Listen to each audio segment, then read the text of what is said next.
Bonjour à tous, je vous propose le tuto visio.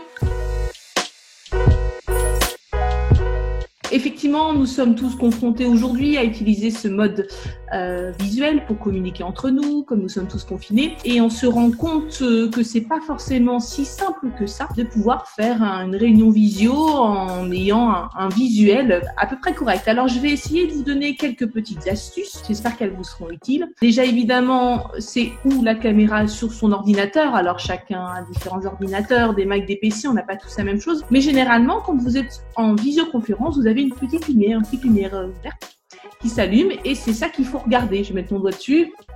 C'est là que se trouve la caméra. Donc n'hésitez pas à la regarder, même si quand on a plusieurs interlocuteurs, généralement on a tendance à regarder l'image de l'interlocuteur. Et en fait, si on veut s'adresser à tous, il vaut mieux regarder ce petit point pour pouvoir s'adresser à chacun. N'hésitez pas à surélever votre écran. Ça permet d'être plus face caméra. Donc vous pouvez mettre en dessous des livres, des dossiers, peu importe. Et ça évite d'avoir un peu ces plans comme ça, visage caché, ou au contraire, on voit quasiment rien, quasiment plus le t-shirt que le visage. Souvent, on a aussi tendance à finalement faire son visio là où on a son ordinateur, qui est généralement posé là où on a son bureau. Et donc, parfois, ça donne ce type d'image, c'est-à-dire qu'on est ce qu'on appelle à contre-jour, donc on ne voit quasiment pas votre visage. N'hésitez pas quand même à essayer de bouger un peu votre écran de façon à éviter ce contre-jour et de permettre qu'on vous voit mieux.